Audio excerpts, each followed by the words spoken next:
Muy buenas tardes. Es para la Fundación Miguel Alemán un verdadero privilegio el recibir la tarde de hoy como inicio de un ciclo de conferencias que amablemente ha aceptado a petición popular, debo decir. Ofrecer aquí en la Biblioteca Mexicana de la Fundación nuestro querido amigo, el maestro José Luis Ibáñez. Y no es una hipérbole, no es una exageración cuando digo que es a petición popular, porque buena parte de quienes están sentados aquí estuvieron desde hace más de un año insistiendo en que deberíamos de invitarle a que viniera a dar estas charlas, particularmente de Juliana Prando, que está aquí con nosotros. Y nos da un enorme gusto, José Luis, que inicies lo que yo espero sea una ya costumbre habitual para todos los que estamos esperando tus amables y muy inteligentes palabras. Y simplemente quería yo decirles que en nombre de la familia Alemán y de la fundación que lleva el nombre del expresidente, nos es muy grato tenerles a todas y todos ustedes aquí.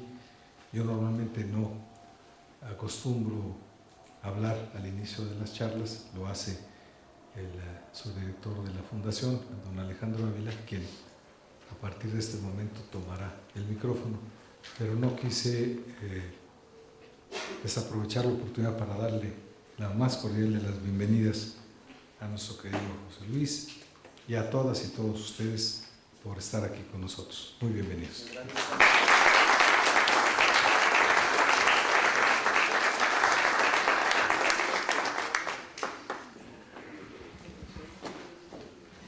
Señoras y señores, muy buenas tardes. Les vamos a pedir, por favor, apagar su celular o ponerlos en método de vibración. Muy buena tarde, sean bienvenidos a la Biblioteca Mexicana de la Fundación Miguel Alemán, señor Ibáñez. Al seminario Aquesto que ven los ojos míos, que en esta ocasión, en la primera sesión, se titula En el siglo XII, Eloísa, la amante y esposa de Abelardo. Y vamos a leer una breve semblanza del maestro José Luis Ibáñez. Es director de teatro, traductor y catedrático de la Universidad Nacional Autónoma de México. Es profesor de carrera de tiempo completo del Colegio de Literatura Dramática y Teatro de la Facultad de Filosofía y Letras de la UNAM. Se ha dedicado profesionalmente a la traducción y dirección de obras dramáticas y ha sido director de una larga serie de recitales de poesía mexicana y española. Fue cofundador del grupo Poesía en Voz Alta, junto con Octavio Paz, Juan José Arreola, Juan Soriano, Leonora Carrington y Héctor Mendoza.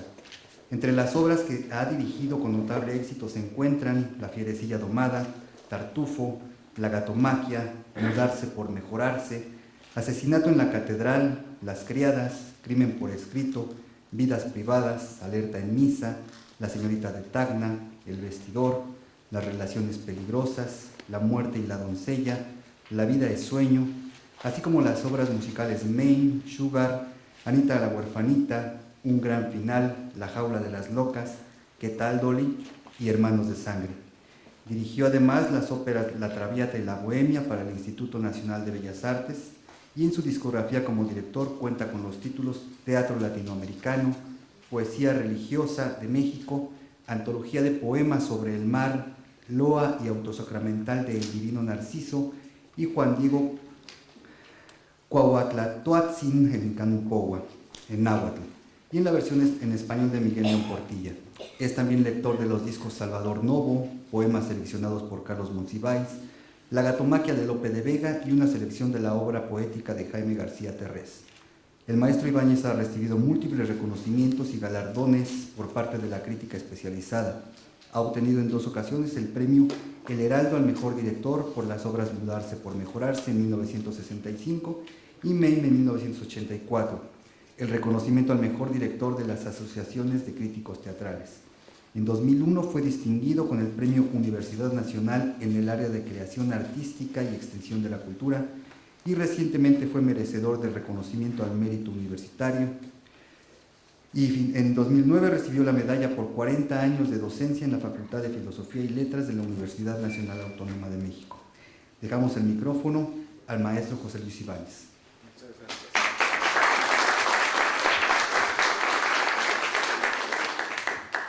Bueno, con estos apoyos vamos a comenzar esta lección, esta sesión, pero desde luego lo primero que quiero expresar es mi agradecimiento por la oportunidad de estar con ustedes aquí y también mi agradecimiento a quienes hoy han desafiado el frío y las incomodidades de la ciudad, y espero poder atender como ustedes quieren en esta sesión que abre el camino del 5 que componen este ciclo.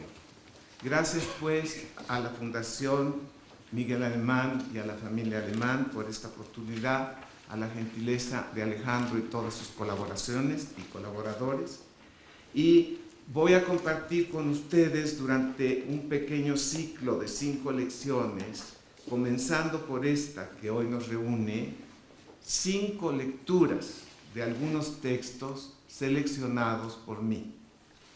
El título del ciclo ¿Qué es aquesto que ven los ojos míos?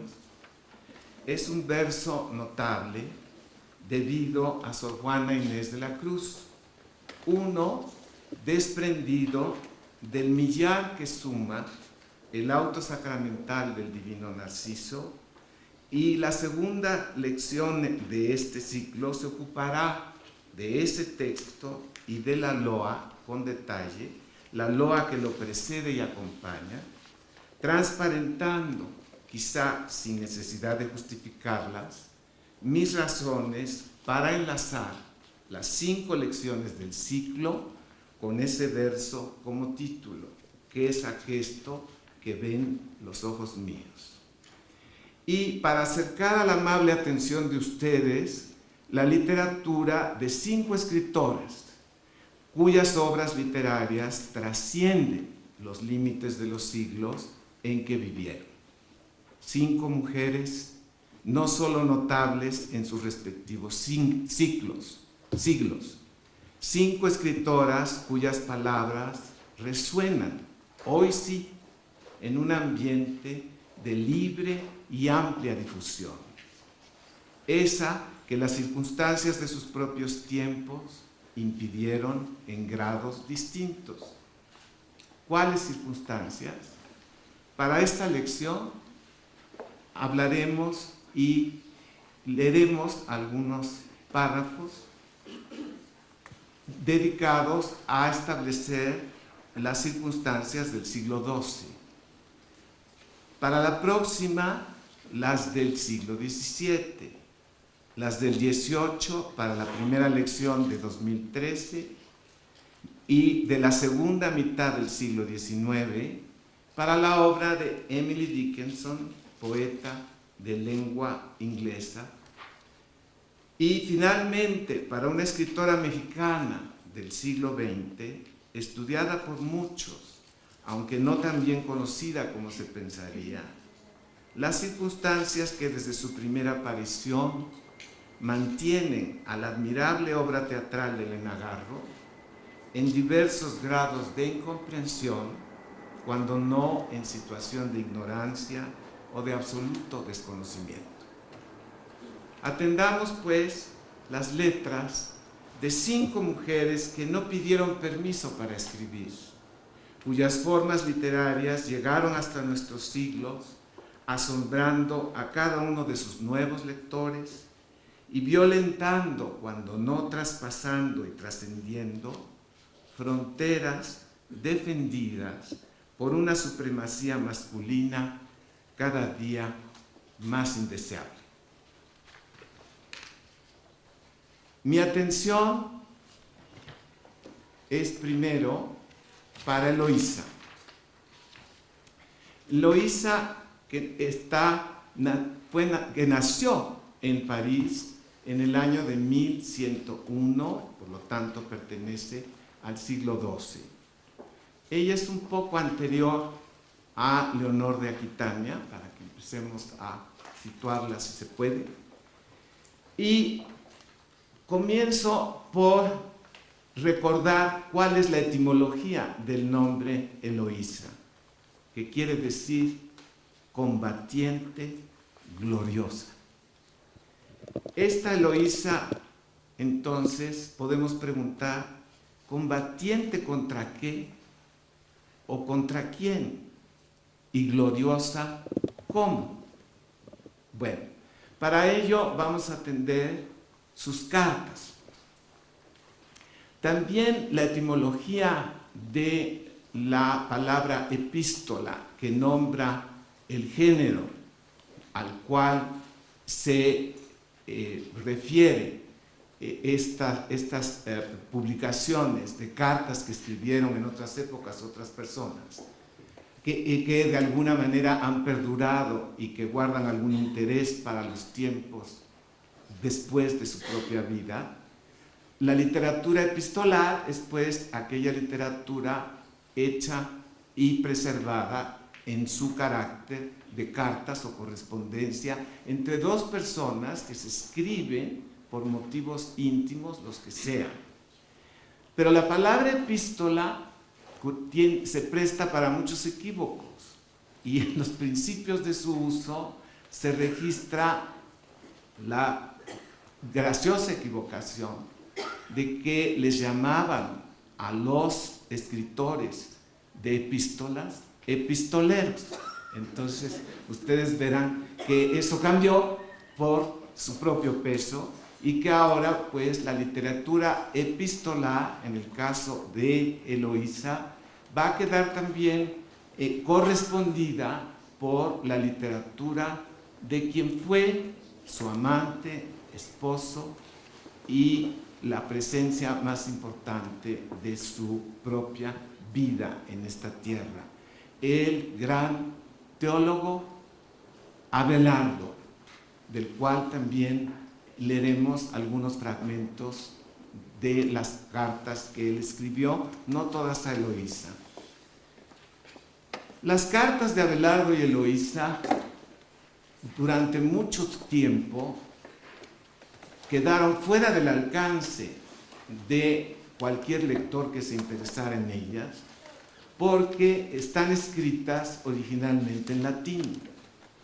Y conforme los tiempos fueron dejando de escribir y de entender el latín, entonces las cartas fueron quedando condenadas a ser leídas solamente por aquellos que son capaces de leer y escribir el latín. Pero llegó el momento en que la resistencia cedió. Y al ceder esa resistencia empezaron a aparecer traducidas y siendo ellas mismas la comprobación de lo que durante todo el tiempo que no se pudieron leer por el sentido común y que quedaron fuera del alcance, digamos, no necesariamente popular, pero sí del alcance de cualquier lector que quisiera leerlas, estas cartas entonces dieron pie, mientras no se pudieron leer por todo el mundo, dieron pie a elaborar una leyenda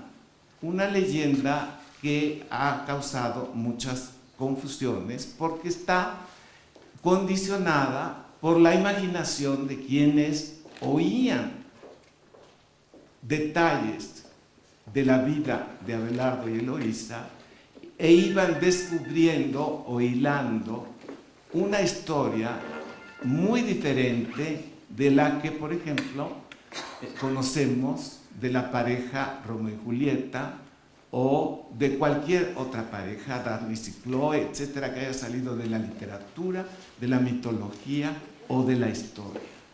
El caso de Abelardo y Eloísa, pues, podemos tratarlo siempre distinguiendo dos áreas que vale tomar con prudencia.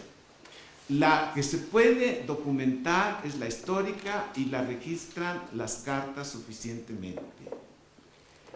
La que no se podía documentar fomentó entonces los detalles bastante estremecedores con que la fantasía popular fue adornando el carácter violento de una sociedad que obsesivamente se encargó de separar a estos dos amantes apasionados no solo en vida, sino incluso ya muertos. Todo esto viene de que históricamente es cierto que Eloísa apareció un día frente a Abelardo como alumna suya en la ciudad de París, en estos tiempos medievales, y por intervención de un tío de Eloísa, que conocía a Abelardo, lo estimaba muchísimo, y que le dijo: esta sobrina mía, huérfana, como sus padres murieron, yo la adopté, la cuido, la quiero educar y quiero ponerla en tus manos, porque vas a ver qué inteligencia la distingue entre todas las mujeres que puedas conocer en este ambiente contemporáneo nuestro. Y pronto Eloísa comprobó sus dotes extraordinarias, su inteligencia excepcional, su sensibilidad formidable, y pronto los dos se enamoraron perdidamente el uno del otro. En secreto se hicieron amantes. Un día Eloísa se embarazó y, sin decirle nada a Abelardo, se fue a un retiro a esperar el parto y tuvo un hijo.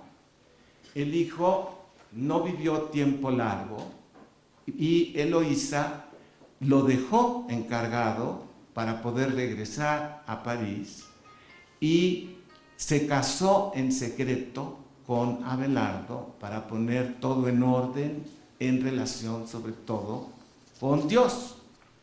Y este secreto de su matrimonio, entonces ellos lo vivían con el apasionamiento que acrecentaba esta resistencia del ambiente para que dos amantes como ellos dos pudieran ser felices.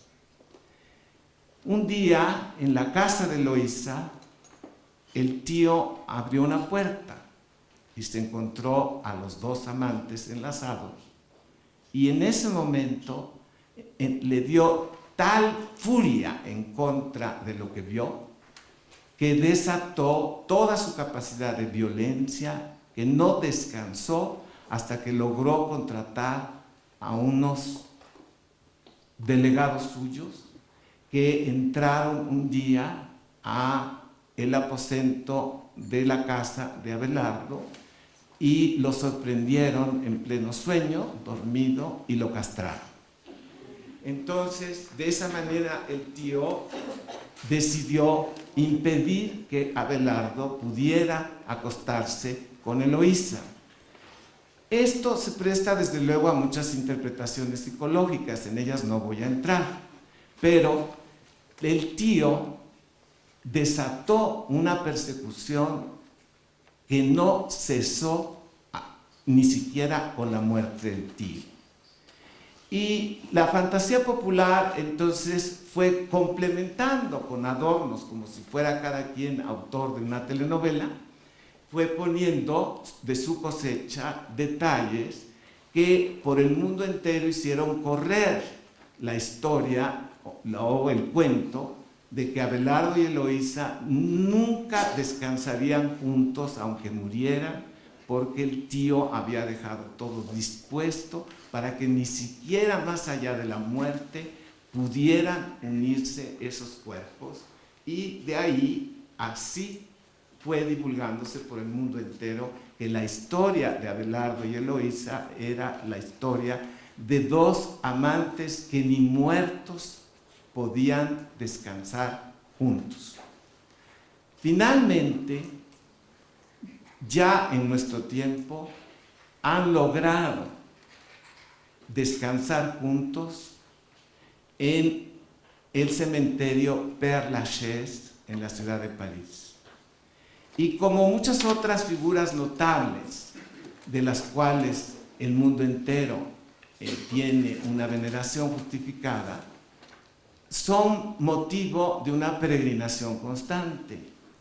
Y esa tumba de Abelardo y Eloísa, cuando ellos ya están ahí para siempre, por fin juntos, venciendo todas las prohibiciones y persecuciones de que fueron objeto, entonces por fin podemos decir que Abelardo y Eloísa triunfaron en nuestro tiempo, y de eso nos alegramos y podemos tener orgullo de pertenecer a los siglos en los cuales Abelardo y Eloísa por fin están juntos de una vez por todas.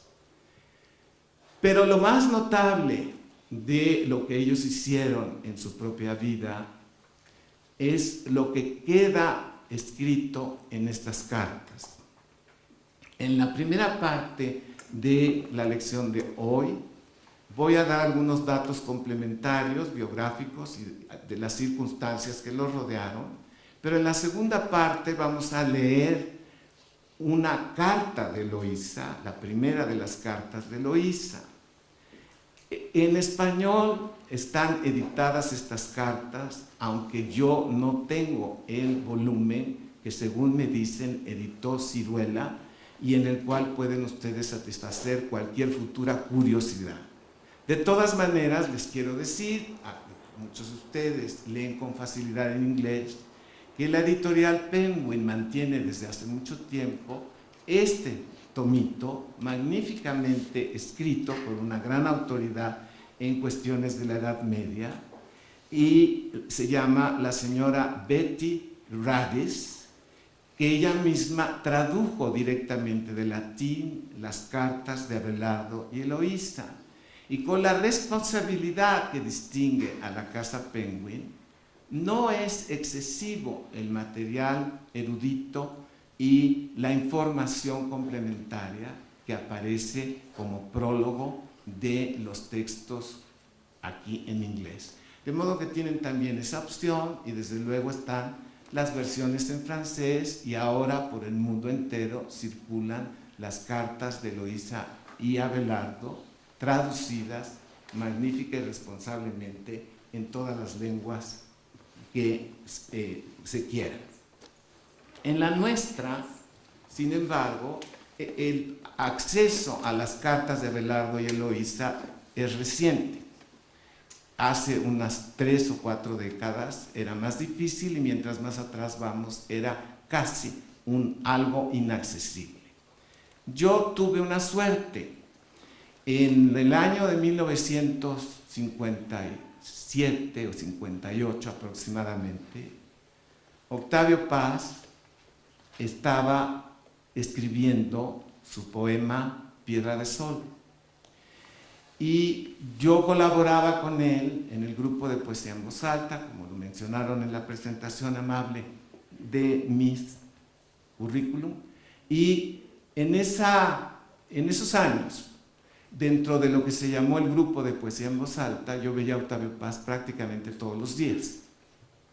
Y Octavio tenía confianza en mí y me dijo un día: voy a publicar un volumen con el título de La Estación Violenta, que colecciona unos poemas ya publicados en otras ocasiones en años anteriores, que van a tener al final ahora la inclusión del nuevo poema que se llama Piedra de Sol.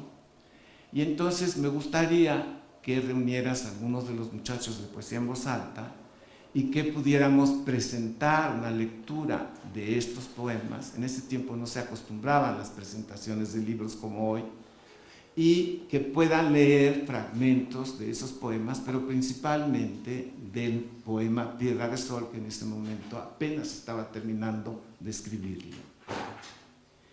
Y ahí fue la primera vez en mi vida, dentro del poema de Octavio Paz, en que yo tuve una referencia en forma poética de la historia, el drama y el tono trágico que señala los amores de Abelardo y Eloísa. Después pasaron unos 4 o 5 años, quizás 6, y Max Aub, que tenía muchas actividades dentro de la universidad y era un buen amigo mío, él me dijo un día, él había oído que unos amigos me decían gordo, y como él pronunciaba el español con la R, Entonces me decía muy cariñosamente, y yo me sentía muy orgulloso, Gordo. Y me dijo, te quiero pedir un favor. Dice, Eleonora Carrington y yo hicimos un día el proyecto de juntar unas cartas que yo he ido seleccionando y traduciendo, y Leonora hizo unos bocetos para cada caso y los reuní dentro de un programa que se llama Del Amor. La intención de Leonora y mía era encontrar un productor que fuera el productor de un espectáculo que pusiera en escena este texto mío que he titulado Del Amor, en donde los textos seleccionados por mí van acompañados de unos comentarios que yo escribí. Y de ese texto, me dijo él, te voy a dar una copia del libro que en el Ecuador editaron ahora que el proyecto que habíamos hecho Leonora y yo quedó cancelado de por vida, se transformó simplemente en esta edición y te la voy a regalar y ojalá que algún día quieras hacer algo con ella. Y le dije, para luego es tarde. Estamos en la Casa del Lago y la Casa del Lago es el lugar adecuado para este tipo de lecturas. Y yo tenía una buena amistad, como siempre la tuve con Ofelia Guilmain, y Ofelia Guilmain era muy querida de Max y Max de Ofelia, y fue muy fácil poner esto en pie y lo hicimos.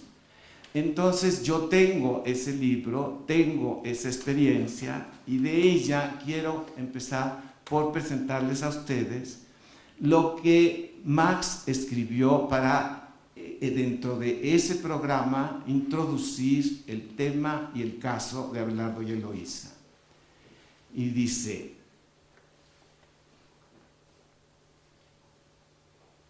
te voy a dar un texto de Octavio Paz, dice un explicador a otro explicador dentro de esa forma teatral que él elaboró.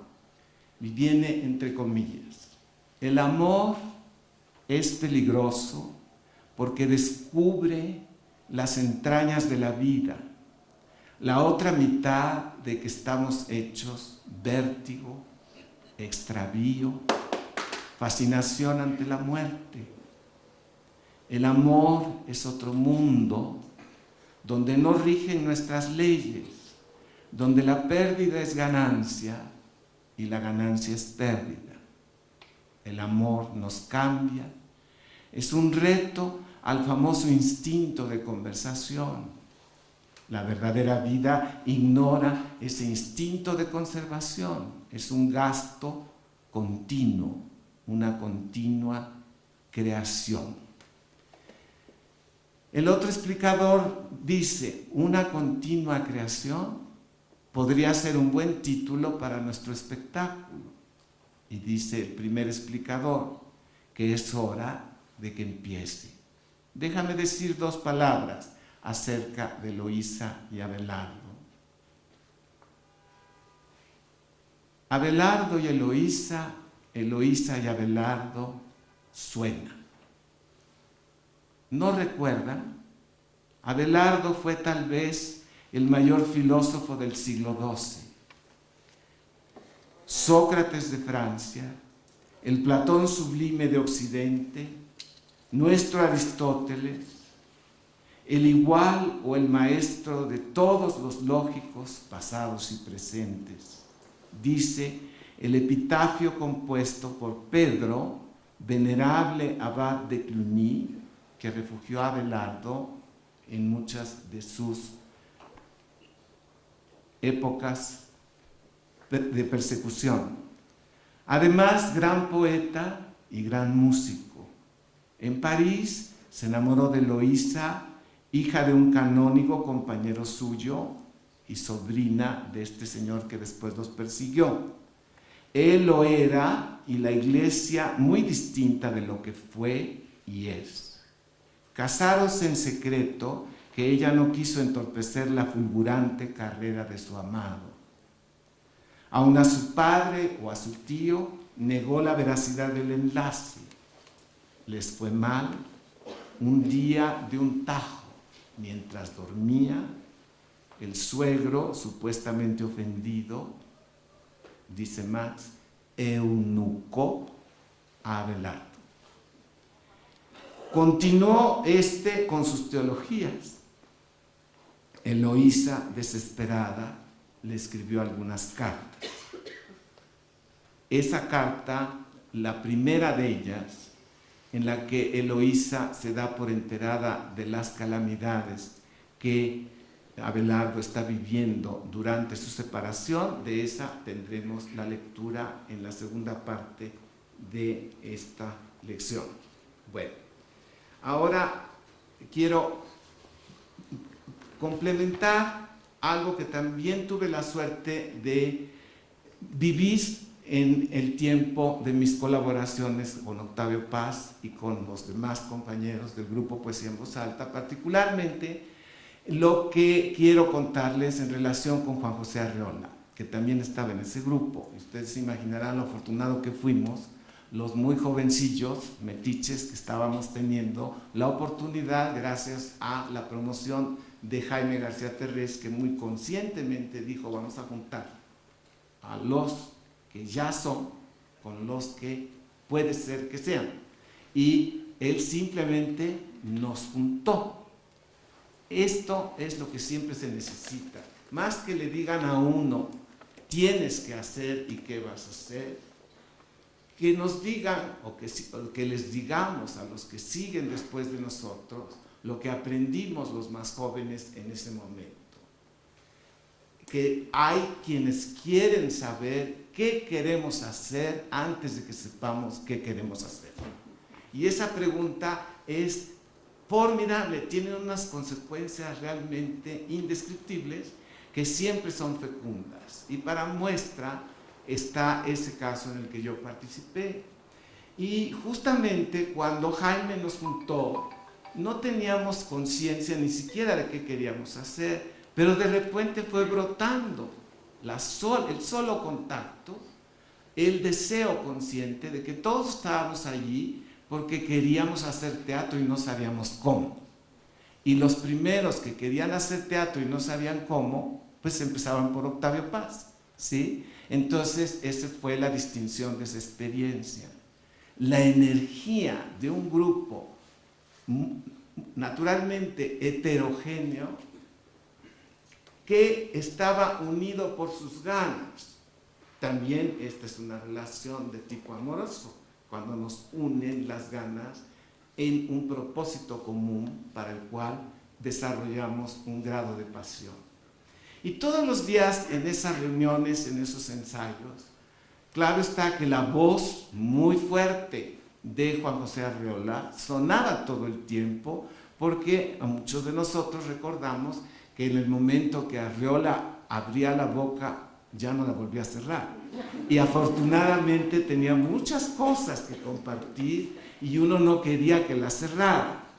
Y un día yo le oí contar que en unas clases que tomaba con José Gauss, él supo de un libro que es muy conocido, muy venerado, justificadamente, de un filósofo que conocerán algunos de ustedes, que se llama Huizinga.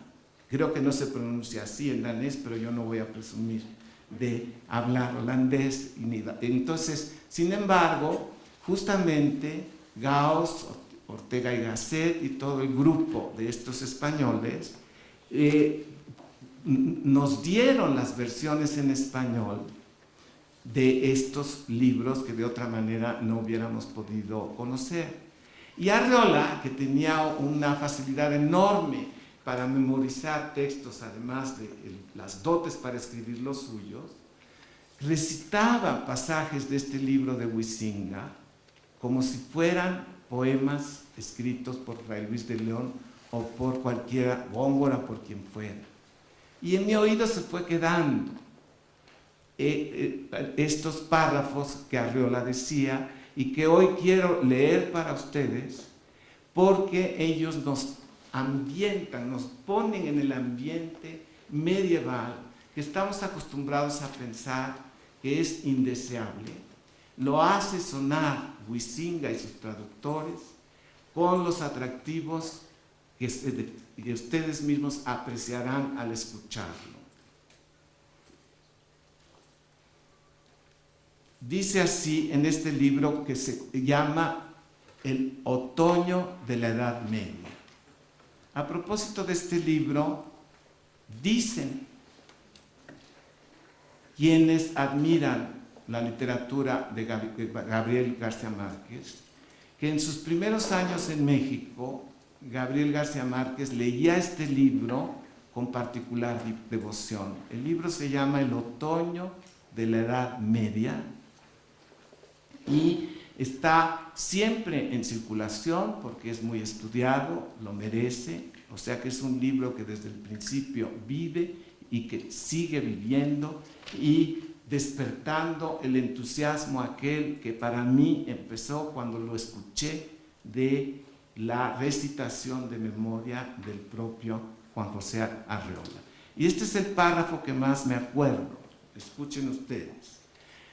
Es el capítulo 8 que se titula La estilización del amor y que dice así: desde que los trovadores provenzales del siglo XII entonaron la melodía del deseo insatisfecho, fueron cantando los violines de la canción de amor cada vez más alto, hasta que solo un Dante pudo tocar con pureza el instrumento.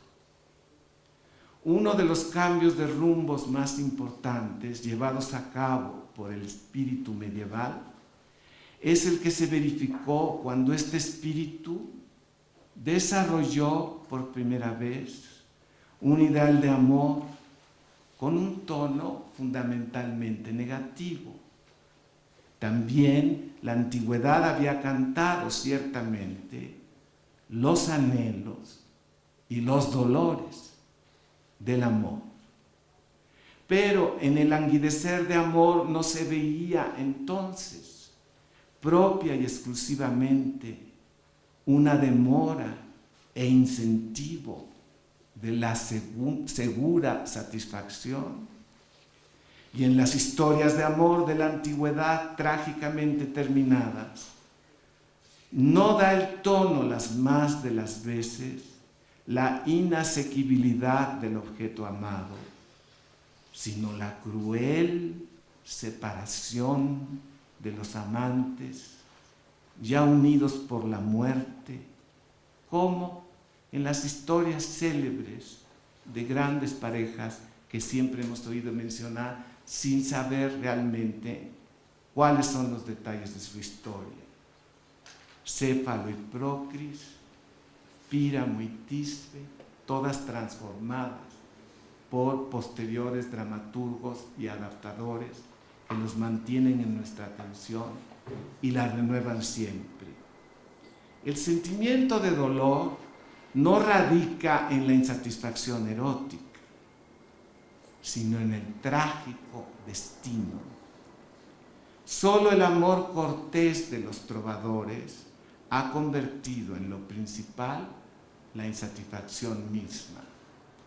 Bueno, los trovadores no abarcan el mundo religioso erudito de Abelardo y Eloísa, pero los trovadores sí son la presencia muy influyente y muy decisiva en los contactos que condicionan la fama y la tarea admirable de Leonor de Aquitania, que es una reina que se casó varias veces y que para algunos de ustedes trae a la memoria la figura, la cara y la personalidad de Katharine Hepburn, que la representó en una película que da una buena impresión de lo que eran esos años medievales. En uno de sus matrimonios más largos, y no necesariamente feliz, En el episodio que cuenta esta película, ya grande, Leonor de Aquitania vivía retirada porque su marido, Enrique II, la obligaba a mantenerse en el retiro mientras él vivía en Inglaterra, ella vivía en territorio francés. En esos castillos, en donde estamos acostumbrados a ver hasta por las películas de muñequitos y algunas historietas, y los festivales de las escuelas de fin de cursos, donde las damas tienen estos cucuruchos en la cabeza y las mamás estos velos, etc. En esos castillos que tienen estas torres donde esa vida aristocrática y poderosa se vive allá en las alturas, si pensamos en el extremo opuesto, en la base de esas torres, hay al azar, como sucede por virtud e intervención del azar muchas veces cosas importantes en la vida de los hombres, se sentaban a descansar de sus caminatas y sus peregrinaciones, inmigrantes que, como los del día de hoy con sus dramas, cruzaban el Mediterráneo y las olas los empujaban hacia los sitios en donde buenamente encontraban algo de comer, o a otros inmigrantes que hacían corros junto con ellos para pasar la noche, improvisaban unas fogatas, y atraídos por estas reuniones, asaltantes, malhechores, bandidos que para sobrevivir violentaban los caminos y demás, venían a compartir esa reunión y ahí cantaban, improvisaban con sus instrumentos además, y todo esto resonando subía hasta llegar a esos ámbitos allá, a las alturas de la clase social directamente opuesta a esta. Es así como se van mezclando las culturas sin que haya un conaculta que las promueva, sino por atracción espontánea y misterioso imán entre ellas. Y justamente mientras más dramática es la oposición o más drástica, más fecundo es el resultado. Ustedes tienen familiaridad con la ópera famosa del Trovador, que se distingue entre todas las óperas porque cada aria es un clímax. Y entonces cuando cada clímax está cantado prodigiosamente, pues uno está siempre entusiasmado de cada vez que abren la boca los cantantes y cantan. Pero justamente se llama el Trovador precisamente por estos trovadores, que además aquí en México están presentes incluso en nuestra tradición de la trova yucateca.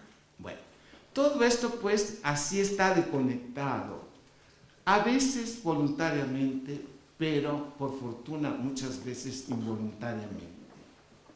Y así de involuntariamente todo esto fue llegando a los oídos de aquellas damas hasta que, en el ejemplo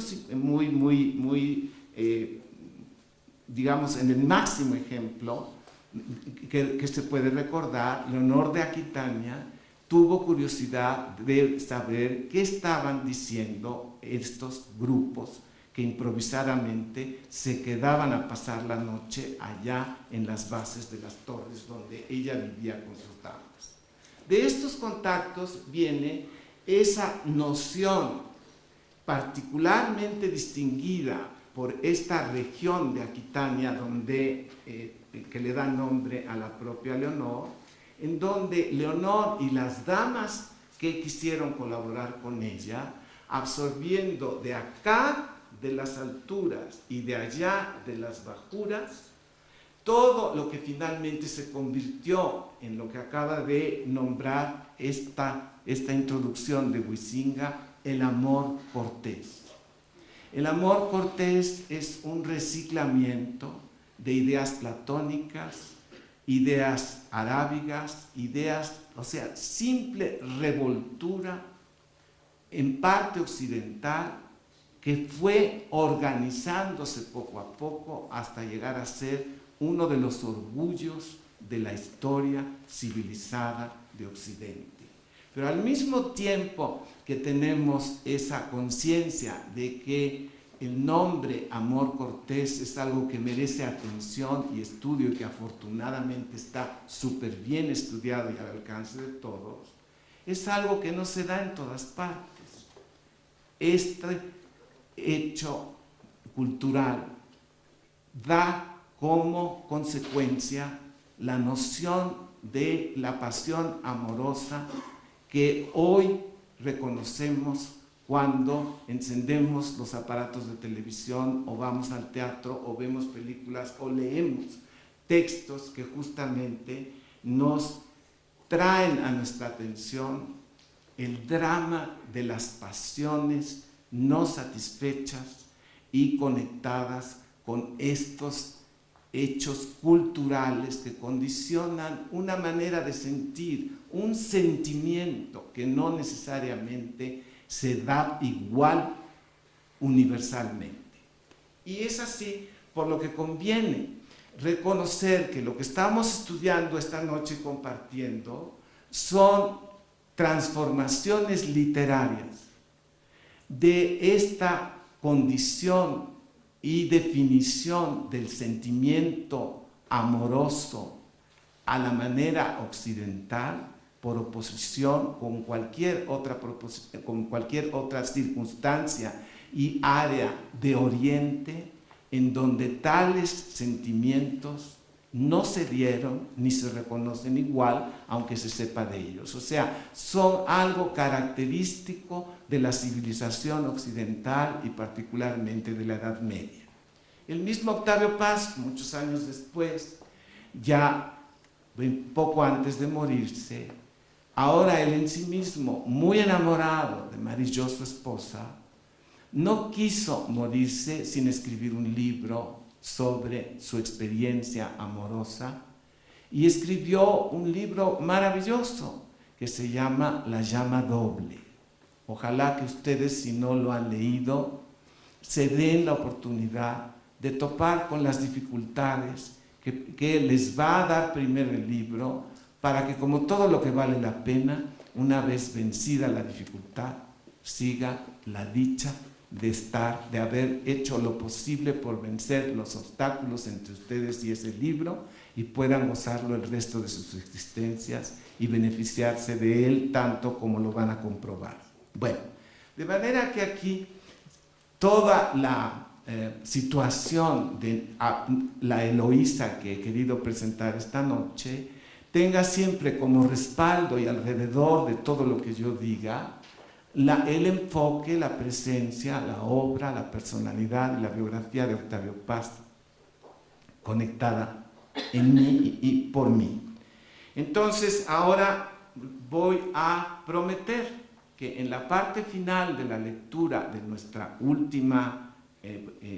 nuestra segunda sección del día de hoy, para cerrar la noche, la cierre yo leyendo el fragmento de Piedras de Sol en el cual aparece la mención de Abelardo y Eloísa, que fue el inicio de mi interés y de mi estudio del caso de esta pareja y del ambiente medieval en que poco a poco los fui reconociendo. Muchos devotos y leales lectores y estudiosos del caso de las cartas de Abelardo y Eloísa están conscientes de que quienes no le han prestado atención cuidadosa a esta historia saben muy vagamente quiénes fueron y lo que les pasó. Pero todos, los conocedores y los no conocedores, tarde o temprano, van encontrando, como cuando jugamos Timbiriche, que dos puntos que parecían inconexos empiezan a conectarse a pesar de nuestro propio desconocimiento y a pesar de nuestra propia voluntad. Y querámoslo o no, resuena cada vez que decimos el nombre de Abelardo y Eloísa por algún motivo. Otra pareja de siglos vecinos, no exactamente contemporánea de Abelardo y Eloísa, pero sí fuertemente unida en cuanto a resonancia sobre todo, que es una pareja italiana que se llama Paolo y Francesca. Paolo y Francesca, ustedes han estado en contacto con ellos, algunos más conscientemente, otros inconscientemente, pero por ejemplo, cuando nosotros oímos la famosa obertura de Tchaikovsky, que se llama Francesca de Rimini, se llama así, esta es la Francesca de este caso y de esta pareja. Pero esta pareja la eligió Dante para que el poeta, en su descenso al infierno, en el canto primero de la Divina Comedia, al llegar al quinto canto, el poeta se enfrenta a los lamentos de un grupo de almas en pena, todas ellas lamentándose doloridamente, per secula seculorum, padeciendo dolor de amor. Y el caso de Paolo y Francesca, Dante lo caracterizó con un verso célebre que empieza con estas palabras en italiano que se explican por sí solas. Nessun maggior dolore, ningún mayor dolor que acordarse de la felicidad pasada, dice el resto del verso, en el tiempo de la desdicha. Y en estos versos, de pronto, Dante nos hace escuchar, al mismo tiempo que el interlocutor el alma en pena de Francesca la oye el poeta que está transcribiendo esas palabras para nosotros, que las escribe cuando sale de su descenso al infierno. Francesca le cuenta al poeta Dante toda su historia. Cuando Tchaikovsky la leyó, la transformó en esta obertura que cuando la vuelvan ustedes a oír reconocerán estos pasajes de la obertura en donde la turbulencia que está conteniendo en frases musicales y en esta formidable orquestación Tchaikovsky, la tenemos todos en los oídos. Francesca da Rimini es el nombre completo de esta mujer que dijo, cometiendo una falta que le costó la pena eterna, le dijo a Paulo, con el que estaba leyendo un libro, le dijo, si nos acostamos y hacemos el amor, nos vamos a condenar. Y entonces él le dijo, si nos condenamos juntos, si nos vamos juntos al infierno, nos acostamos. Y entonces dice el pasaje inolvidablemente, en ese momento dejamos de leer. ¿Sí? Y ahora están justamente penando su amor. Y ahora tienen el dolor mayor que ha imaginado el poeta Dante y con el que quiso corresponder Tchaikovsky y todos los grandes autores que no han dejado de ocuparse de este caso tan estremecedor y conmovedor y ejemplar. En México, en el siglo XX, en la primera mitad del siglo XX, Javier Villaurrutia leyó el pasaje y como todos los que llegamos por lo menos al quinto canto del infierno, no lo olvidamos jamás. Y desde el momento en que Javier Villaurrutia leyó este canto, fue trayéndolo a sus propios poemas en títulos, en citas, etc. Y cuando ustedes repasen la obra notable de Javier Villaurrutia, reconocerán de dónde viene una buena parte de los mejores momentos de su obra como consecuencia de haber leído el quinto canto de la Divina Comedia. Bueno, de esto vamos a leer directamente lo que Francesca le dice a Dante un poquito más adelante.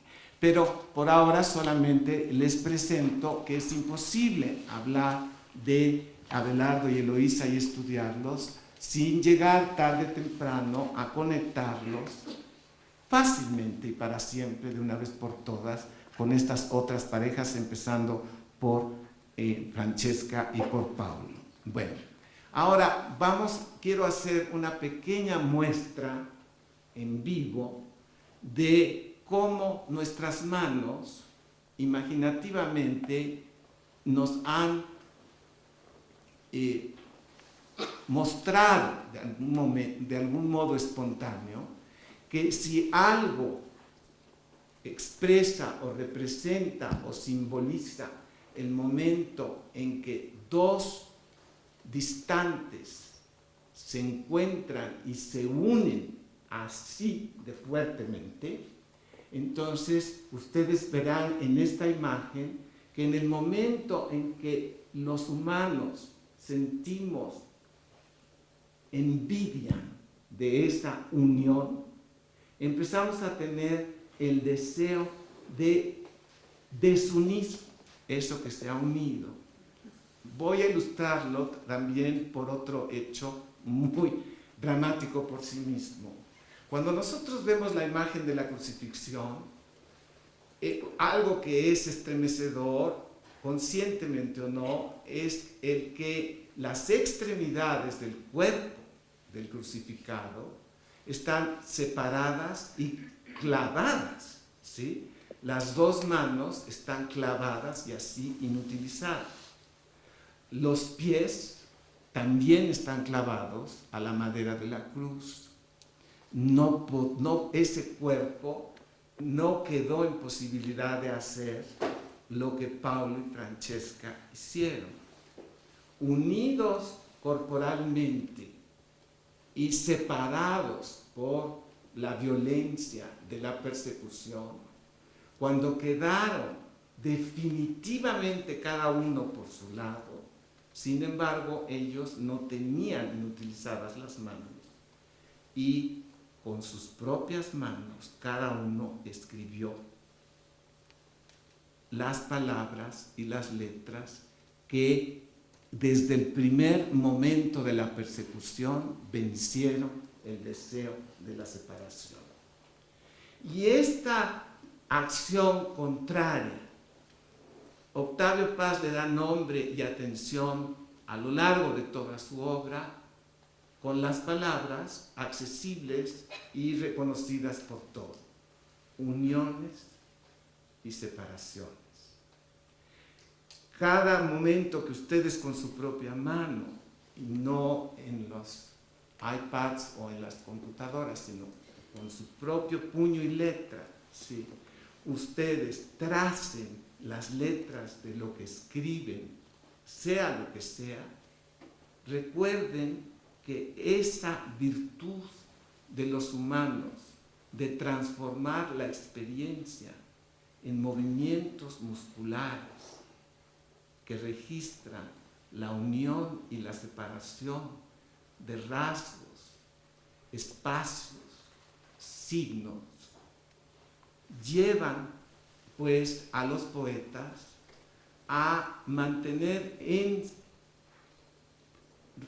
transformación admirable siempre todos los hechos que no son literatura en literatura escrita mediante acciones que se sintetizan en las dos palabras opuestas: uniones y separaciones.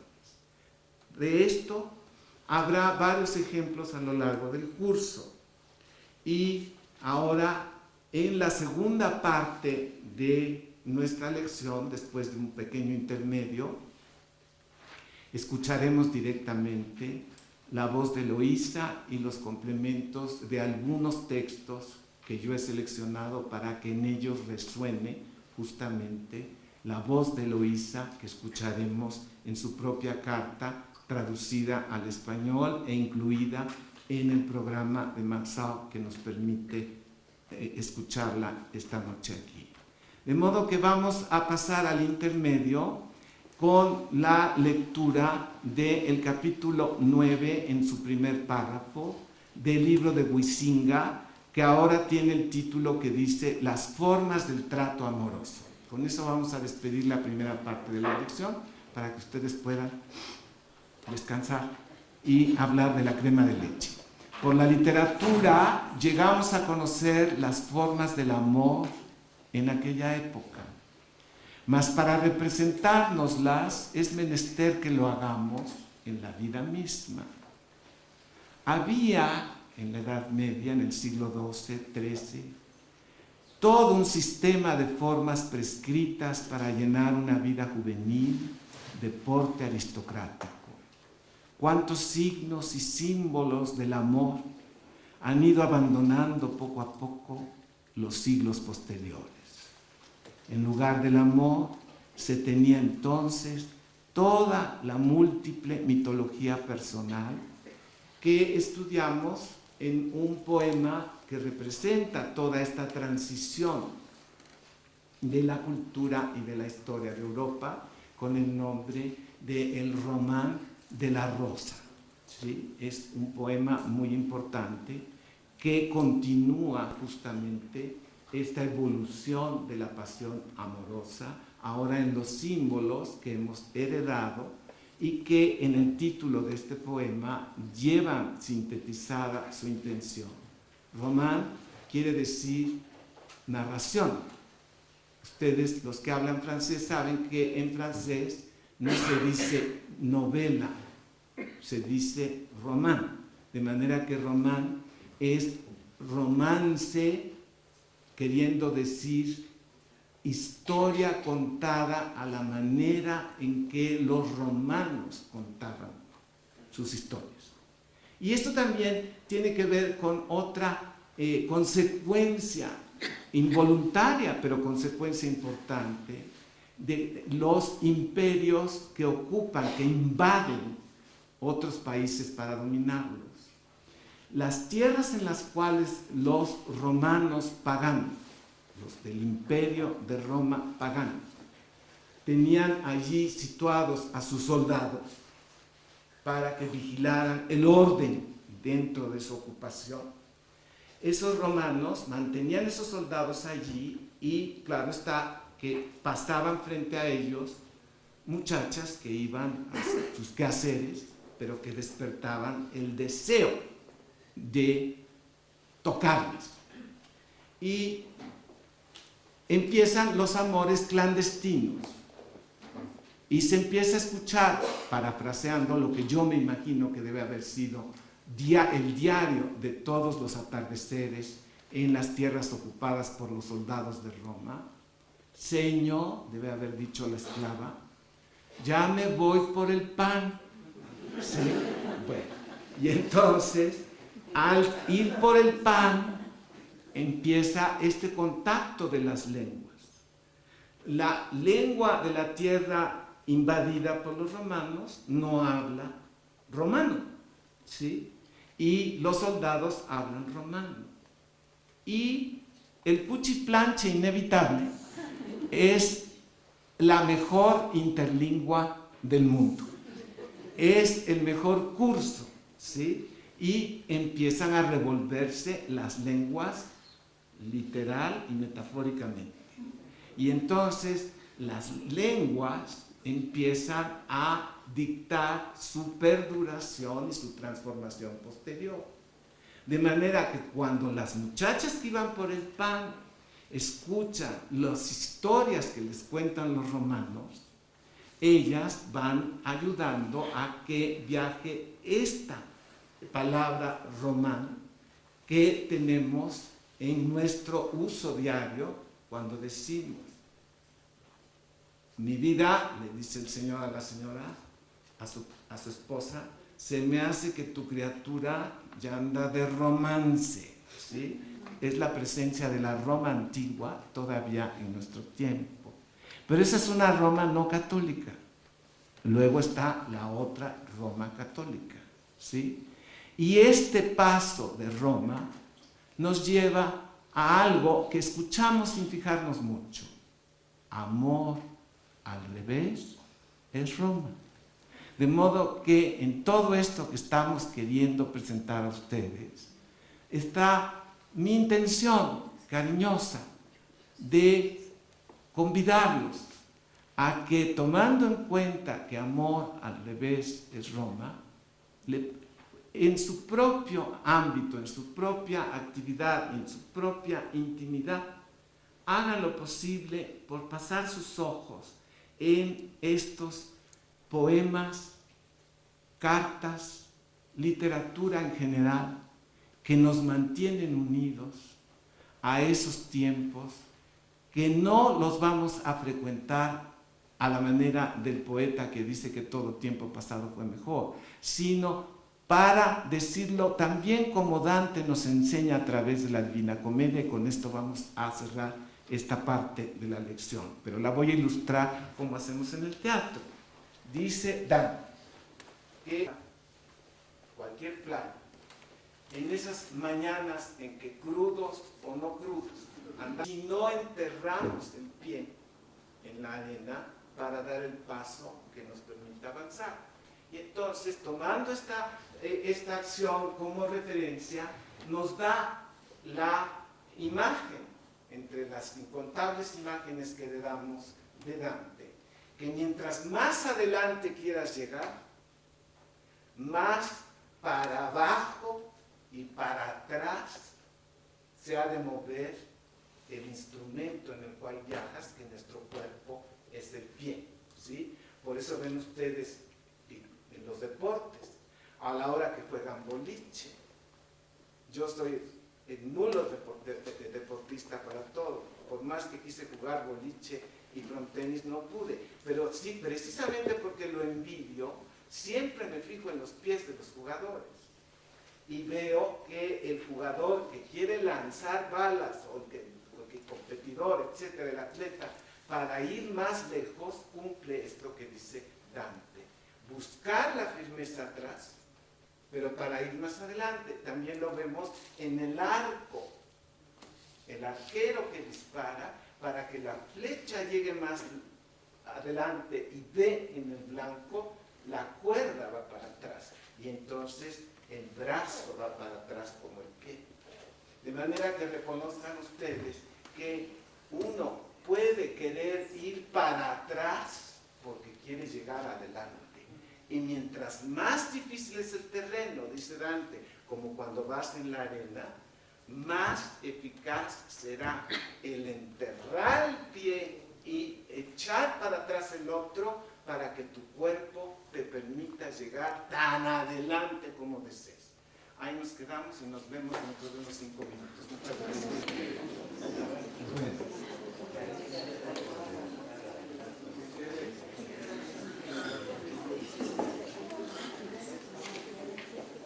En la acción que da pie a todos los cantos de la Divina Comedia de Dante, el primer paso del poema nos dice que el propio poeta está saliendo de lo que se simboliza en una selva oscura.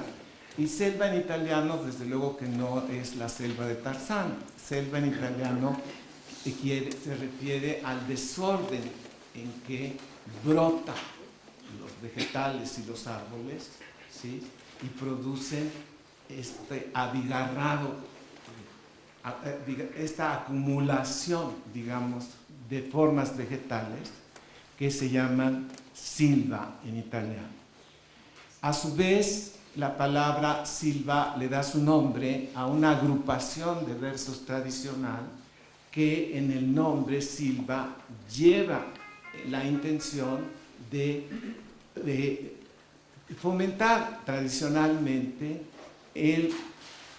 la composición de una estrofa, o sea, de una agrupación de versos, que tradicionalmente se hace así, como una silva, como una selva, y que tiene la propiedad de definirse como desorden, como sobre todo irregularidad. En un mundo que buscaba la regularidad y la unidad, vemos entonces que de todas maneras pone la atención para lo contrario. En las formas poéticas esto se comprueba con mucho menos dificultad que en otras acciones de los humanos. Entonces, dice los versos iniciales de la Divina Comedia, que resuenan siempre en nuestros oídos, que en el mezzo del camino di nostra vita, o sea, diciendo nuestro para incluirnos a todos, que a la mitad del camino de nuestra vida, dice, me encontraba yo en una senda oscura porque la senda clara estaba totalmente obstaculizada para que yo pudiera buscar. Entonces, buscando, sin embargo, la claridad, al salir de la selva, vi una montaña, vi un monte, e inmediatamente sentí el deseo de subir ese monte porque sentí que la luz que yo buscaba estaba detrás de la punta de ese monte.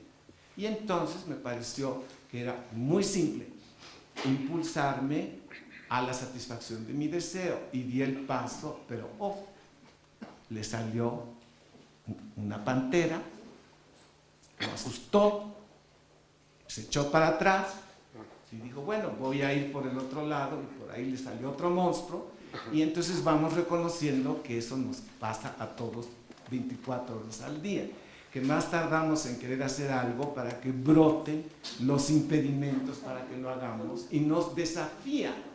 Pero si nosotros reaccionamos vitalmente, entonces vamos a querer llegar de todos modos a la satisfacción de nuestro deseo. En este poema, lo que no tarda en reconocer el impulsado hacia las alturas y hacia la luz es que él no va a poder solo con su deseo llegar a donde quiere. Y sintiéndose desalentado por esta impotencia, sin embargo, de pronto tiene una visión extraña. Se le aparece un poeta de la antigüedad que le da nombre a una de las avenidas de aquí, de este rumbo, y que se llama Virgilio. Entonces, se ve a Virgilio que ha brotado justamente del infierno y le dice, voy a bromear un poco, perdónenme la irreverencia, y dice, allá abajo recibimos un Twitter, ¿sí? Y ese Twitter lo manda alguien que está allá arriba donde quieres llegar tú. Se llama Beatriz. Y ella percibió desde allá tu angustia. Y como ella no puede bajar, me puso el Twitter para que yo suba hasta aquí y te enseñe que para llegar allá donde quieres, tienes que bajar primero para salir, y aquí viene la blasfemia, por el culo de Satanás. Y eso es literal. Claro está que muchos nos tardamos en llegar o no llegamos nunca al final del primer canto. Eso no es un pecado, pero los que no van a llegar, dense por enterados que el primer canto, el infierno, termina por una explosión intestinal de Satanás. Y ya se pueden imaginar, siendo de Satanás, todo lo que ocurre. Y le dice este mismo poeta que recibió el Twitter, y cuando salgas por allí, termine tu visita al infierno, después de los 9 círculos que todos sabemos que están así configurados en el infierno de Dante, Entonces te tienes que agarrar de los pelos del intestino de Satanás para que no te expulse y te mate el huracán, que es muchísimo más fuerte que el Sandy que está en estos momentos en la atención de todos. Entonces, agárrate de esos pelos y lo obedecen todo. Y esta instrucción de Virgilio se vuelve simbólica por todo el recorrido que hace Dante desde la superficie donde se desalentó y va bajando círculo por círculo cada vez más hacia las profundidades para llegar justamente a donde está sentado Satanás como si estuviera en un excusado esperando expulsar sus velocidades y sin que él tenga derecho a enterarse. Por ahí, sin embargo, Dante va a resistir el asunto y continuar el ascenso hacia donde él quiere y a donde finalmente va a llegar gracias a que Beatriz lo está esperando allá. Y así también, entonces, Dante y Beatriz van a llegar a unirse después de que en vida fue imposible y que si no hubiera sido por esa percepción de Beatriz desde el más allá, el poeta no hubiera aprendido que el camino para llegar arriba es el contrario, como lo dice también el ejemplo en que terminamos la otra parte de la clase. Entonces, cuando llegan juntos Virgilio y Dante al quinto círculo, viene el quinto canto que nos dice así: descendí de un círculo al otro hasta llegar al círculo del mayor dolor que arranca desgarradores aires. De modo que aquí hay este sonido continuo que ya es eterno, ya es infinito, de todos los pecadores que como Paulo y Francesca están penando allí el goce amoroso en vida y que cada uno está lamentándose y estremeciendo la sensibilidad del poeta y de quienes lo estamos leyendo. Y en una especie como de nube que flota y bien como de contaminación ambiental que hay en ese círculo, de pronto vienen muchas almas lamentándose de esto y el poeta de pronto entre ellas distingue a una pareja que se le aparece el cuerpo masculino de Paulo de espaldas al poeta y de frente la voz de la propia Francesca le va a contar cómo es que llegaron allí Paulo y ella. Y entonces dice este famoso, inolvidable y muy conmovedor pasaje. Empezaron entonces a llegar lamentos a mis oídos y pasé a un lugar donde me impresionaron hondas quejas. Era un sitio privado de toda luz, fragoroso como un mar agitado por la tormenta y combatido por vientos contrarios. La borrasca infernal que no cesa nunca arrastra a los espíritus en sus torbellinos, haciéndolos girar, y los hiere golpeándolos contra el cerco. Cuando llegan allí, lanzan gritos estridentes, lloran, se lamentan y blasfeman contra el poder divino. Oí decir que a tales suplicios estaban condenados los pecadores carnales que someten la razón a la pasión. Y así como los estorninos vuelan en el tiempo frío en grandes bandadas espesas, así arrastraba aquel viento a los espíritus malvados de acá para allá, de abajo arriba, sin que nunca los consolara la esperanza de reposo ni de minoración de la pena. Y tal como van las grullas lanzando sus lamentos, formando una larga fila en el aire, así vi venir, exhalando ayes, las sombras arrastradas por la borrasca aquella. Por lo cual dije, maestro, ¿qué gentes son aquellas a las que el negro vendaval castiga de tal modo? Responde Virgilio, la primera de aquellas de quien me pides noticia, replicó entonces, fue emperatriz de muchas naciones. Se entregó en tal grado al vicio de la lujuria que lo convirtió en lícito a todos en su ley para sustraerse a la vergüenza en que vivía. Es Semíramis. Semíramis también ustedes la conocen en óperas muy bien grabadas para la televisión y para que las puedan comprar en DVD. Semíramis, de la que se lee que sucedió a Nino y fue su esposa y mandó en la tierra que hoy rige el sultán.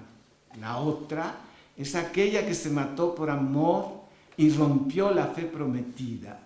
Viene después, ¿cómo no iba a venir? La lasciva Cleopatra. ¿Sí? Y la lasciva Cleopatra está allí al mismo tiempo que ves a Helena, por cuya causa hubo luto tanto tiempo. Y ves al gran Aquiles que combatió al fin con el amor. Ves a Paris, ves a Tristán. ¿Qué elenco, no? Dice uno, bueno, no está tan mal. Como me han contado que, ¿verdad? Bueno, ves a Paris, a Tristán, y me nombró y señaló con el dedo más de 1000 sombras que el amor arrebató de la vida nuestra. Después de que oí a mi maestro nombrar a las mujeres antiguas y a sus caballeros, casi desfallecí de compasión. Ustedes estarán preguntando, ¿y a qué horas van a aparecer Abelardo y Eloísa? Pues Abelardo y Eloísa no están en el infierno, ¿sí? Y esto es una curiosidad que ustedes van a tener que satisfacer por su cuenta. ¿Por qué no fueron castigados con el infierno? Bueno, y dije, poeta, de buena gana hablaría a aquellos dos que van juntos y parecen flotar más ligeros en el viento. Me contestó, los verás cuando estén más cerca de nosotros y entonces les ruegas en nombre de aquel amor que los conduce y verás que vendrán. Tan pronto como el viento los trajo hacia donde estábamos, grité, oh almas en pena, venid a hablar con nosotros, si os lo permite. Como palomas que movidas por el deseo, con las alas tendidas, van hacia el dulce nido, llevadas de una misma voluntad, así salieron del tropel donde está Dido, viniendo a nosotros por aquel aire inmundo. Tan fuerte fue mi emocionada exclamación. Oh ser generoso y benigno que vas visitando por el aire tenebroso a los que teñimos el mundo con sangre, si gozáramos de la amistad del Rey del Universo, le pediríamos para ti la paz, ya que te apiadas de nuestro terrible dolor. Lo que te plazca oír o hablar, nosotros te lo diremos o te lo escucharemos mientras el viento calle, como ahora. Tiene asiento la tierra donde nací, en la costa donde desemboca el Po con sus afluentes para dormir en paz. El amor que se apodera pronto de los corazones nobles, hizo que el que está allí, se prendase de aquella hermosa figura que me fue arrebatada, del modo que todavía me atormenta. El amor que al que es amado obliga a amar me infundió por una pasión tan viva que, como ves, aún no me ha abandonado. El amor nos condujo a una misma suerte. El sitio de Caín espera al que nos quitó la vida. Estas fueron sus palabras. Cuando vi aquellas almas heridas, incliné la cabeza y tanto tiempo la tuve así que el poeta me dijo: ¿en qué piensas? Oh infelices, dije al contestar, cuántos dulces pensamientos, cuántos deseos llevaron a estos al doloroso trance. Luego me volví a ellos y les dije: Francesca, tus martirios me hacen derramar lágrimas de tristeza y piedad, pero dime, en el tiempo de los dulces suspiros, ¿cómo y por qué os permitió el amor que conocieseis los turbios deseos? No hay mayor dolor, me replicó, que acordarse del tiempo feliz en la miseria. Bien lo sabe tu maestro, pero si tienes tanto deseo de conocer la primera raíz de nuestro amor, te lo diré mezclando la palabra y el llanto.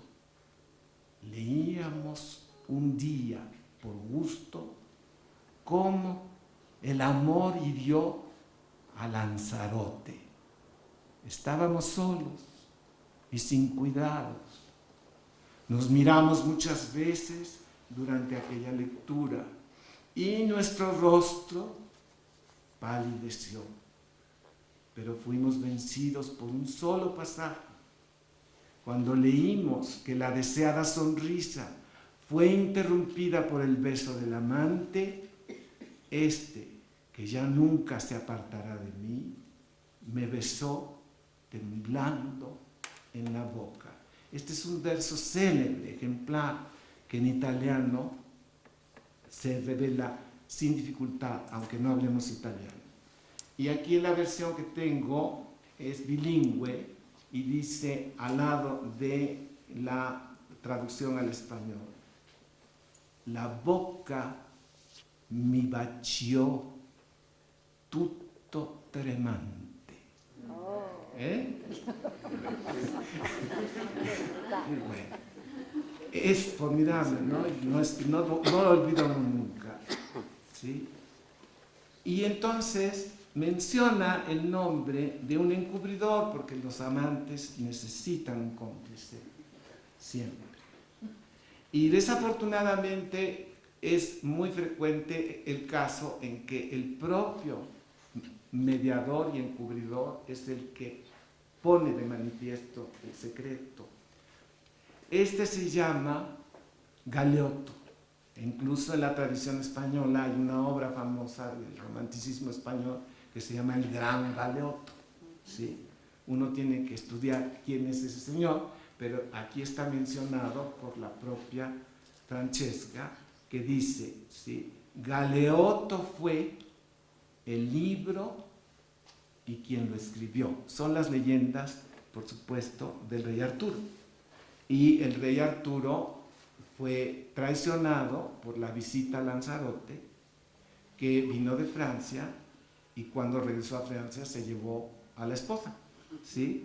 Esto se ha contado incluso en famosos musicales, pero es uno de los tríos más dramáticos de la historia. El rey Arturo, su esposa, que no era feliz en el matrimonio con él y que descubrió la pasión cuando llegó Lanzarote, que está también en el Quijote, súper mencionado por el texto de Cervantes. Está en todas partes. Aquí, entonces, Francesca habla del libro diciendo que fue el alcahuete, el enlace, el puente que manifestó la pasión que cada uno de los dos guardaba en secreto. Dice, Galeotto fue el libro y quien lo escribió. Punto y seguido, aquel día ya no seguimos leyendo.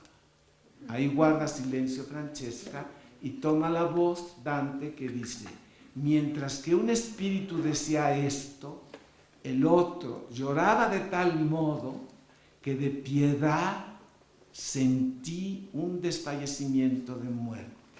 Y ahora viene el cierre del canto con otro verso insustituible que tengo que decir en italiano. E caddi, o sea, y caí, come corpo morto cade. Y las sílabas suenan en italiano, pom, pom, pom, pom, pom. ¿Sí? Y ahí termina el famoso quinto canto que tantos derivados tiene hasta nuestra época. Bueno, entonces ahora, así como ahí se mide el mayor dolor, ahora vamos a escuchar la voz de Eloísa en la relación del mayor amor, el amor más logrado, que a pesar de la resistencia del mundo que nos rodeaba, ha logrado trascender los tiempos y que en forma literaria y en el monumento en Père Lachaise mantiene vivos y presentes a hablar de Eloísa. Y dice Eloísa, una casualidad hizo que últimamente llegara a mi poder la carta que dirigiste a un amigo para consolarle, mi bien amado. Por la letra reconocí enseguida que era tuya y la devoré con ardor igual a mi ternura por ti. Si perdí tu presencia, tus palabras al menos me devolvían en parte tu imagen. ¡Ay! Cada línea estaba llena de hiel y de acíbar, pues retrataba la deplorable historia de tus pruebas. Dudo que nadie pueda leer o conocer sin llorar su relato. Renovaron mis dolores con tanta más violencia, cuanto más exactos y más expresivos eran los detalles. ¿Qué digo? Los han aumentado al mostrarme los peligros siempre que sientes que te cercan. He aquí pues todo tu rebaño reducido a temblar por tu vida, y cada día mi corazón conmovido, mi pecho palpitante, espera el último golpe, la nueva de tu muerte. Tú sabes, mi amado bien, y nadie ignora, cuánto he perdido al perderte. Tú sabes por qué deplorable fatalidad, la indigna y pública traición de que fuiste víctima, me ha separado del mundo como a ti, y que lo que incomparablemente causa mi mayor dolor no es tanto el haberte perdido, como el modo de haberlo hecho. Y si grande es el motivo de mi pena, mayores deben ser los remedios para consolarme. Mas eres tú, y no otro, solo tú, el objeto de mis penas, el único capaz de consolarlas. Eres tú la sola causa de mi tristeza, y nadie más que tú puede darme alegría o proporcionarme alivio. Solo para ti es esto un urgente deber, pues todos tus deseos los he cumplido a ciegas, a tal punto que no pudiendo decidirme a oponerte la menor resistencia, tuve el valor por una palabra tuya de perderme a mí misma. Hice más todavía, mi amor se ha tornado en delirio y cosa extraña, lo que era el único objeto de sus ansias, lo ha sacrificado sin esperanza de recobrarlo jamás. Por tu mandato tomé otro hábito, otro corazón, a fin de mostrarte que tú Eres el único dueño de mi corazón, lo mismo que de mi cuerpo. Jamás, Dios es testigo, he buscado en ti más que a ti mismo. Era a ti solo, no tus bienes lo que quería. No he soñado ni en las ventajas del matrimonio, ni en viudedades cualesquiera, ni en mis diversiones, ni en mis gustos personales. Son los tuyos, bien lo sabes, los que yo he satisfecho de todo corazón. Aunque el nombre de esposa parece más sagrado y más fuerte, yo hubiera querido para mí mejor el de querida, o si no, permite que te lo diga, el de concubina y de meretriz, pensando que así sería más humilde para ti, pues así hubiese llegado a alcanzar tu predilección y participaría menos del glorioso prestigio de tu talento. Es venderse, como es bien sabido, preferir un rico a un pobre para casarse, como buscar en un marido las ventajas de su posición más que sus cualidades. Desde luego tú tenías entre todos talento para seducir el corazón de todas las mujeres, talento de poeta, talento de compositor. No sé que jamás filósofo alguno lo haya poseído en igual grado. Gracias a estos dones, abandonando tus ejercicios filosóficos, compusiste tantos versos y cantos de amor, repetidos en todas partes por su donaire sin igual, por la poesía de la música que hacen que incesantemente tu nombre esté en labios de todos. La dulzura sola de la melodía hasta a los ignorantes impide olvidarte. Esto era sobre todo lo que hacía suspirar por ti el corazón de las mujeres. La mayor parte de los versos que celebraban nuestros amores no tardaron en esparcir mi nombre por todo el país y en suscitar celos. Estas dulces cualidades espirituales y corporales embellecían tu juventud. Entre las mujeres que envidiaban mi aventura habrá hoy una sola que, sabiendo que estoy privada de tal delicia, no comparta mi infortunio. ¿Quién será él o ella, aun teniendo el corazón de un enemigo, no tenga por mí un justo sentimiento de compasión?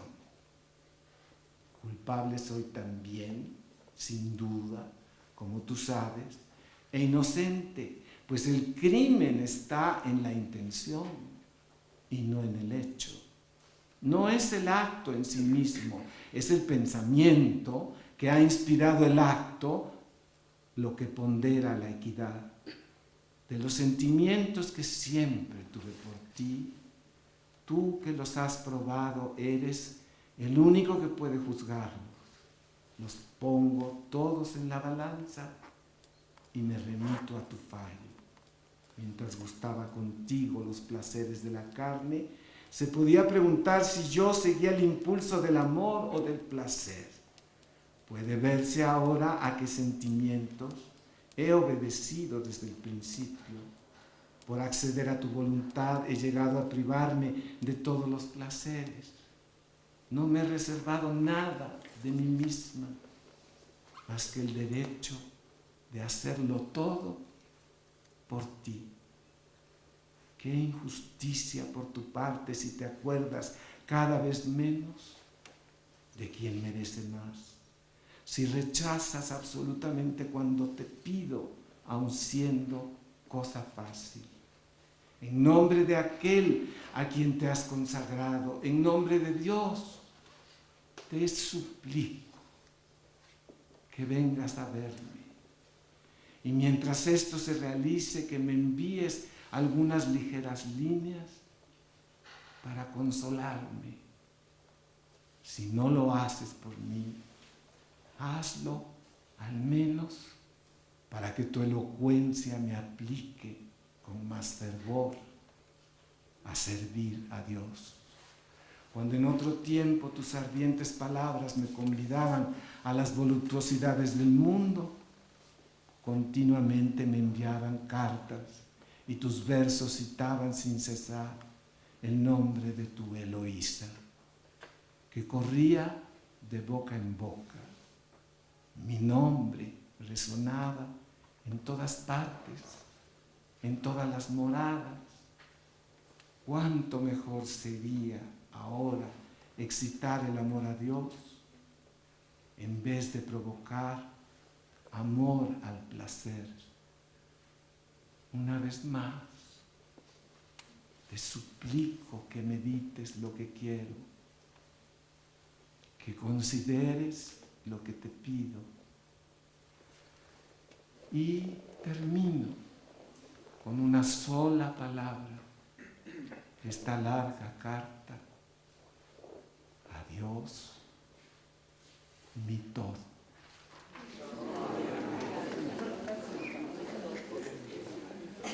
Bueno, esa es la carta primera de las 3 que sobreviven a Eloísa.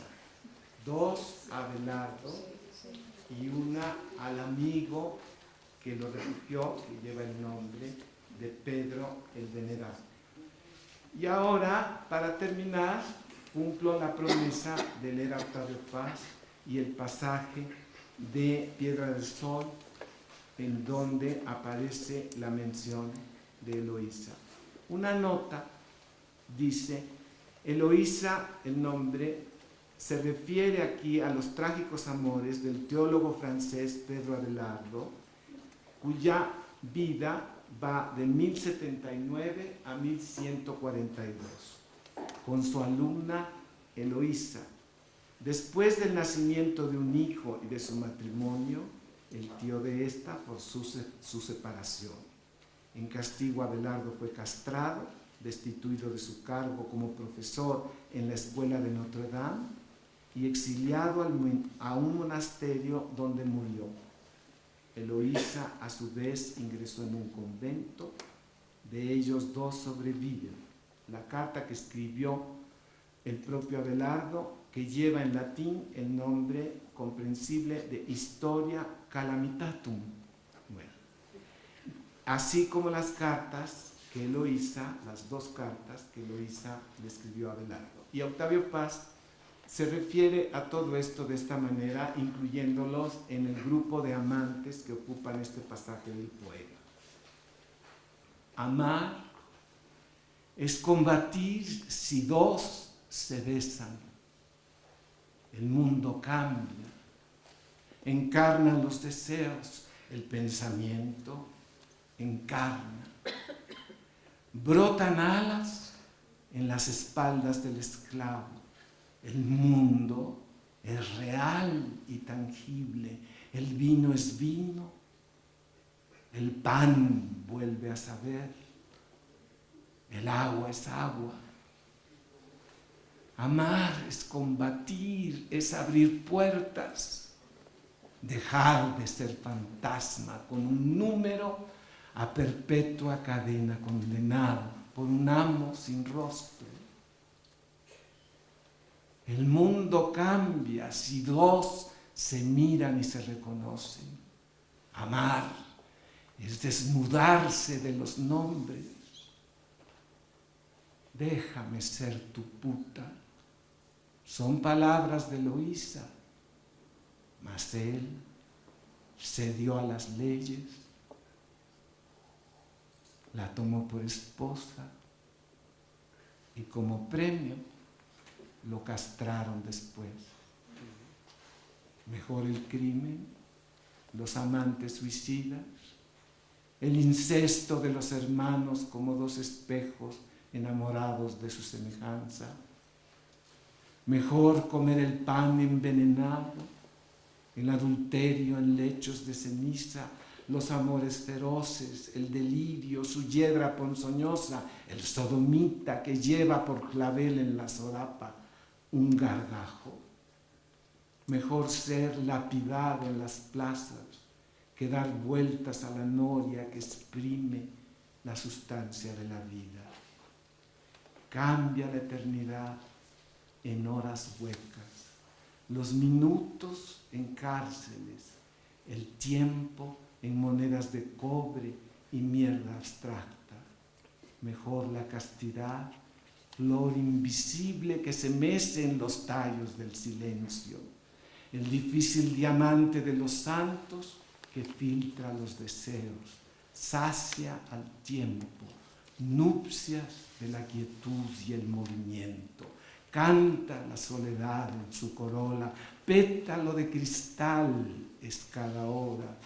El mundo se despoja de sus máscaras y en su centro, vibrante transparencia, lo que llamamos Dios, el ser sin nombre, se contempla en la nada.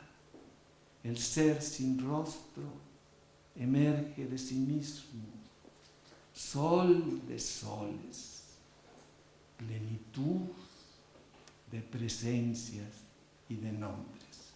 Muchas gracias.